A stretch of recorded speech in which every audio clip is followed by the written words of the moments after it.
नमस्कार, आप देख रहे हैं वीके न्यूज और मैं दुष्टर उपाध्याय।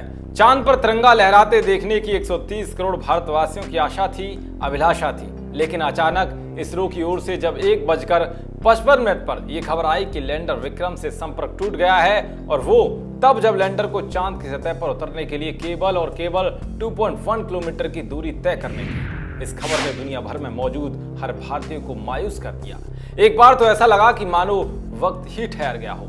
बेशक पूरा देश निराश हो, लेकिन इस मिशन से जुड़ी जो खबर आपको बताने जा रहे हैं उसके बारे में जानकर आप खुशी से खिल उठेंगे और आपकी मायूसी भी दूर हो जाएगी। बेशक लैंडर विक्रम 2.1 किलोमीटर की दूरी पर आकर अपना रास्ता भटक गया हो, मगर फिर भी इस मिशन को लेकर कई उम्मीदें कायम हैं, क्योंकि संपर्क टूटने के बाद भी 95% चंद्रयान 2 का मिशन अब तक सफल रहा है। इसरो के एक अधिकारी ने बताया है कि मिशन ने अपना 5% हिस्सा ही खोया है। बाकी 95% जो चंद्रयान 2 ऑर्बिटर है सफलतापूर्वक चंद्रमा की परिक्रमा कर रहा है, जिससे अभी कई उम्मीदें जुड़ी हुई हैं। तो आइए आपको बताते हैं कि अभी ऑर्बिटर से कौन कौन सी उम्मीदें कायम हैं जो हर भारतवासी को निराश नहीं होने देंगी। बताते हैं कि 1 साल के मिशन लाइफ में ऑर्बिटर चंद्रमा की कई तस्वीरें ले सकता है और इसे इसरो को भेज सकता है। यहाँ तक कि ऑर्बिटर लैंडर विक्रम की तस्वीरें लेकर उसकी स्थिति के बारे में भी पता लगा सकता है। यानी कि जिस लैंडर विक्रम से संपर्क टूटने के बाद पूरा देश मायूस हो गया है, ऑर्बिटर उसे खोजकर पूरे देश को खुशखबरी देने में अभी भी सक्षम है।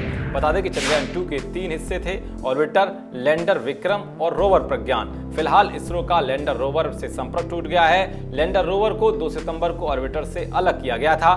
ऑर्बिटर इस समय चांद से करीब 100 किलोमीटर ऊंची कक्षा में चक्कर लगा रहा है और 2379 किलोग्राम वजन वाला ये ऑर्बिटर यहां कई अहम जिम्मेदारियों को अंजाम दे रहा है। इस पर लगे हुए पेलोड कई अहम जानकारी मुहैया कराएंगे। चंद्रयान 2 पर लगा large area soft X-ray spectrometer magnesium, aluminium, silicon आदि का पता लगाएगा। इसके अलावा इमेजिंग IRS स्पेक्ट्रोमीटर की मदद से यहाँ की सतह पर पानी और अन्य खनिज की उपस्थिति के आंकड़े जुटाने में मदद मिलेगी। बेशक इसरो की बरसों की मेहनत, लगन और समर्पण को लैंडर विक्रम ने संपर्क तोड़कर निराश कर दिया हो, लेकिन फिर भी विश्व पटल पर अपने देश को ऊंचाइयों पर ले जाने वाले इन आधुनिक राष्ट्र के निर्माताओं का हौसला सराहनीय है। वो इसलिए क्योंकि दक्षिण ध्रुव पर आज तक कोई भी देश लैंड नहीं कर पाया और वहां केवल 2.1 किलोमीटर दूरी से पहले तक पहुंचना भी भारत के पास ही हौसला है। वैसे भी शायद पीएम मोदी वो पहले प्रधानमंत्री हैं जिन्होंने इस मिशन की मायूसी पर भी इसरो के वैज्ञानिकों का हौसला बढ़ाया और इस मिशन की मेहनत और जज्बे की सराहना की। चंद्रयान के सफर का आखिरी पड़ाव भले ही आशा के अनुकूल ना रहा हो, लेकिन हमें यह भी याद रखना होगा कि चंद्रयान की यात्रा शानदार रही है, जानदार रही है। इस पूरे मिशन के दौरान देश अनेक बार आनंदित हुआ है, गर्व से भरा है। इस वक्त भी हमारा ऑर्बिटर पूरी शान से चंद्रमा के चक्कर लगा रहा है। जब इसरो के पास सक्सेस की एनसाइक्लोपीडिया हो तो रुकावट के 1-2 लम्हों से आपकी उड़ान आउट ऑफ ट्रेजेक्टरी नहीं हो सकती। यही नहीं बल्कि पीएम मोदी तो लाल किले की प्राचीर से अपने संबोधन में एक बड़ा ऐलान भी कर चुके हैं। उन्होंने कहा था कि 2022 तक या उससे पहले मां भारती का बेटा या बेटी अंतरिक्ष में जाएगा।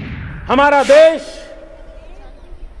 अंतरिक्ष की दुनिया में प्रगति करता रहा है, लेकिन हमने सपना देखा है, हमारे वैज्ञानिकों ने सपना देखा है, हमारे देश ने संकल्प किया है कि 2022 जब आजादी के 75 साल होंगे तब, या हो सके तो उससे पहले आजादी का 75 साल मनाएंगे, तब तक मां भारत का कोई संतान, चाहे बेटा हो या बेटी, कोई भी हो सकता है, वे अंतरिक्ष में जाएंगे, हाथ में तिरंगा झंडा लेकर के जाएंगे।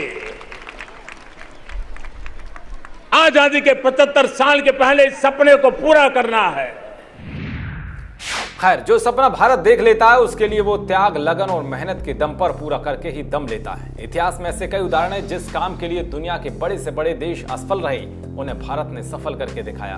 और हमें आशा है कि ऑर्बिटर लैंडर विक्रम की स्थिति को खोज निकालेगा और इस मिशन की मेहनत को सफल बनाएगा। इस मिशन से जुड़ी आपको ये जानकारी कैसी लगी, आप हमें कमेंट करके बता सकते हैं। वीडियो पसंद आए तो लाइक करें, शेयर करें। ऐसी तमाम खबरों को पाने के लिए देखते रहिए वीके न्यूज़। शुक्रिया।